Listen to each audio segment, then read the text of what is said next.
Hey everyone, Freddie here. This is a little bit different of a video that I've been doing, but I wanted to come in here just for a few minutes. And, you know, some of you have been already so great and supportive on what I've kind of been starting to do, but I wanted to just jump on my phone and give a little more like context and background and, kind of share my story and why I do what I do. And so I'm here parked. I'm not driving, so don't worry. But, I think what a lot of people don't, know about me is that I've been in the creative world for a long time.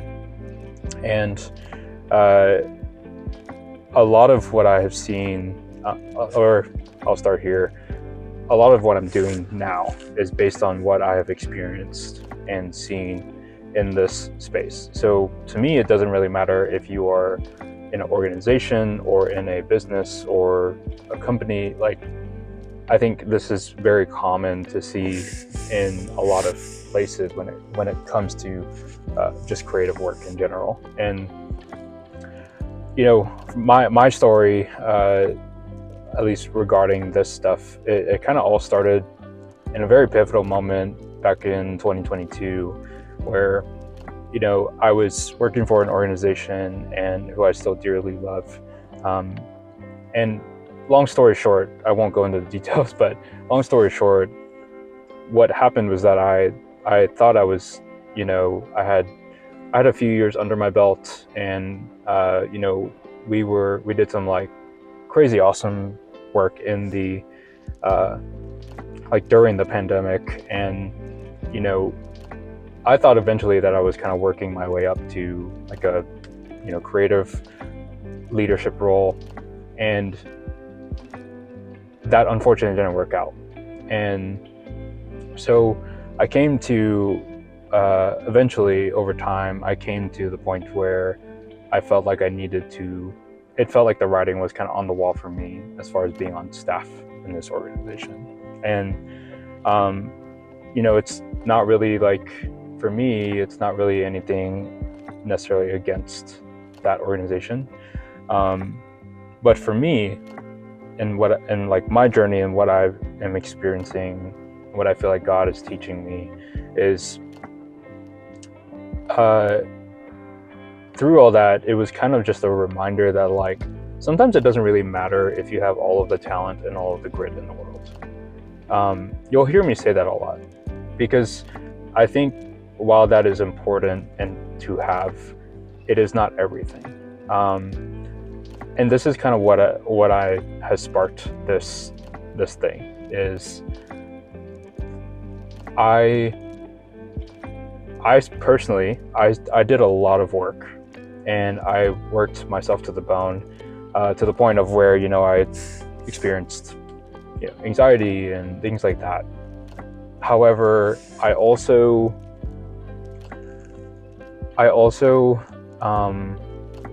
lost myself in that work, and I also lost sense of like my direction and lost sense of like why I do what I do. And so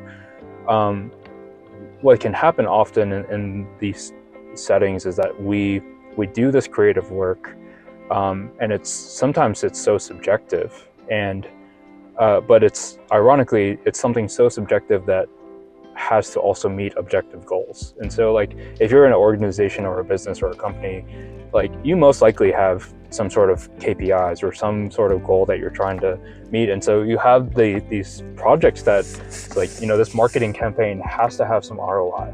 It's got to push the bottom line up, or bring us more revenue, or create more leads, or create the funnel, all those things. However, I think what's so funny, and what I realized about myself back in 2022, Fred, was that one of the biggest things that I had to work through, aside from, healing from pain, one of the biggest things I had to work through was the fact that I realized that I had completely put this job role and position on a pedestal, and that was like, for me, that was the pinnacle of success. And I think that's where it all kind of started spiraling for me, because I put so much weight on this position, and when it didn't happen, my world fell apart. And a lot of times in the church space, you probably heard it this way, where we've put our identity into this thing. So for me, for some people that's money, for some people that's you name it, but like for me, it was a job position. And what I had realized was that I put so much weight on this and so much of my identity in this that I just lost myself. I lost who I truly was. I lost the reason why I did what I did. And so when I did that, I thought that like a change would help, like a job change. And I quickly found out that wasn't the case, because while I joined another great team, I also still was lost in the work. I was still showing up every day, trying my best to crank out and find inspiration and all that, and I just couldn't. It was so hard. It was a very difficult time. And I think what also I realized during that time, so this is at this point from 2022 till 2024, I was still doing the same thing. And that's what I'm, looking back on my journey, I realized that like I was doing the same thing. I was still putting my identity in like pleasing everyone, doing, what I felt was a creative success. I was still putting, I was just putting so much weight on it. And so then I paid the price for it, because like, here's the thing, all this stuff that I'm talking about comes with a price. And what I felt like I was paying, the price that I was paying was time with my family. The price that I was paying was feeling like I could keep creating without any joy or any inspiration or wonder in my life, So the currency that I was giving away was one, meaningful time with the people that I loved, but then also my own personal joy and wonder. And I started to feel my joy just slipping away and seeping away. And those were the alarms for me that were like, oh man, this is not good. Like, and even though I'm comfortable and I feel like I'm doing a good job, it didn't really matter. And so for me, and yes, again, there's other layers to it, because that's life. There's complexity to it. But as far as the creative side goes, I had to make a change. And so I did make a change. I left this team in 2024, and I ended up taking my side hustle to a full-time thing, and started a design business. I never really talked about it in the past, and but then I really just went for it. And it has been an incredible journey, and I'm blessed, and I'm really grateful.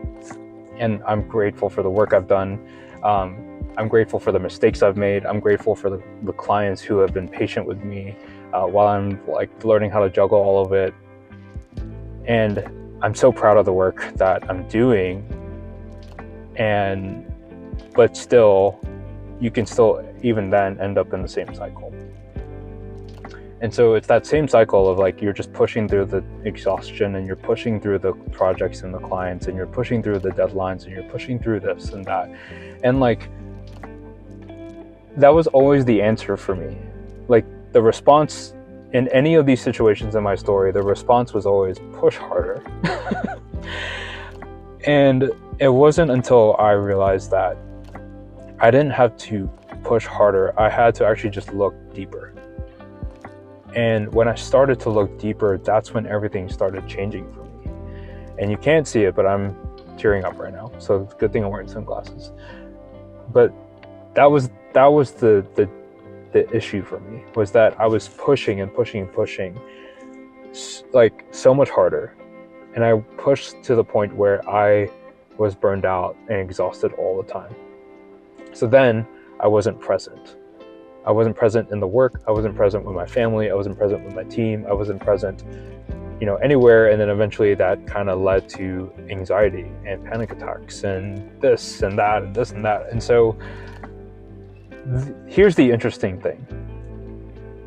From what I know, and from at least in my creative sphere, this is a very common thing. And this is what this is all about. This channel, the content I'm making, this is what it's all about. Because I know I'm not alone in this situation where we work so hard as creatives, but however, sometimes our value feels like it's all just in the output.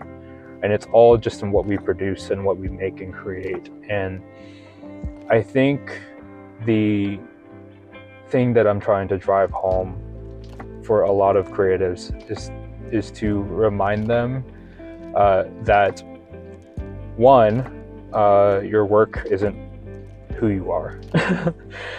That's a big thing. We'll talk about that later.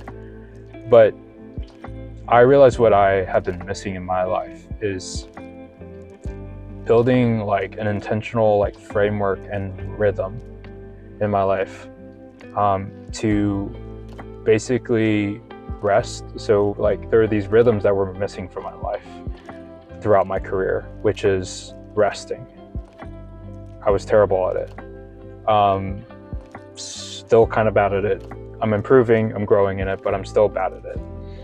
So building an intentional rhythm of rest to where it's constantly built into your life.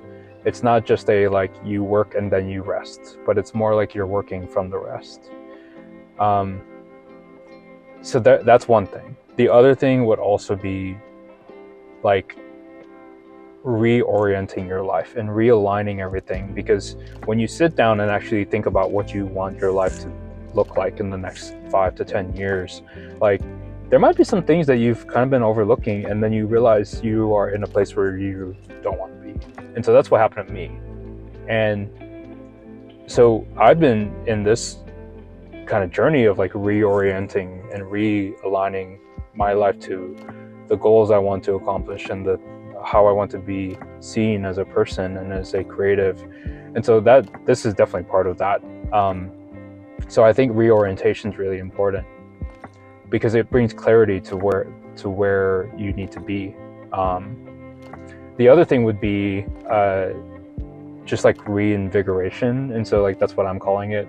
The reinvigoration is kind of more just centered around the idea of not pushing harder, but drawing deeper. And to me, over the past few years, and especially recently over the past few months, I realized there was this kind of little well of joy and hope and inspiration and wonder that I forgot that I could draw from. And we'll talk a little more in detail about what that looks like, but this rhythm is all about drawing deeper and finding out where the source of that joy comes from. For me, that was in my faith, first of all, but that was also in even the silly things Pokemon cards and collecting cards with my kids, and going on a hunt for a certain Pokemon together with my kids, or writing music again and just writing it just to do it without any end goal. Those things are really important. The last thing is arguably one of the most important things. Not that these other steps are unimportant, but another rhythm that I have realized that I was really truly missing is reconnection. And in other words, community. And I'm talking about real community, to where it's not just this program built by a church. It's not this group thing or this cohort that you have to pay for, but actual deep community, to where you can be vulnerable and you feel safe with these people, and you feel safe to share the hopes, the dreams, the pain, the hurt, all of that. I thankfully have had that in my life, and that is one of the most pivotal things that I've had as a creative, which is people who love me and care for me and aren't afraid to push me when I need to be pushed and challenge me when I need to be challenged, but also they're also there to care for me when I'm hurt and I'm kind of this wounded animal that they have to tend to. So I think, for me, that like reconnection and relationship is so important in your journey as a creative, because one, a lot of times we're left alone creating in a room by ourselves or at a desk by ourselves. And if you don't have other people who know, that love you and that you trust and that care for you, if you don't have those people to share that with, we're missing the point in all of it. And so that's a little bit of like what I'm going to spend, I don't know how long, talking about with all this content, but that's a lot of what I want to talk about. And so over the next few weeks, I'm going to be walking through a little bit of those rhythms and those directions that I'm talking about here. But I just, hopefully that gives you guys a little insight into my own story, what I'm trying to do. And so the ultimate goal for me is to basically help creatives live a life that is thriving and not just surviving. And hopefully in turn, you also find some joy again and some wonder again in your life. And hopefully where you end up also is a sense of purpose and a sense of peace about where you're at.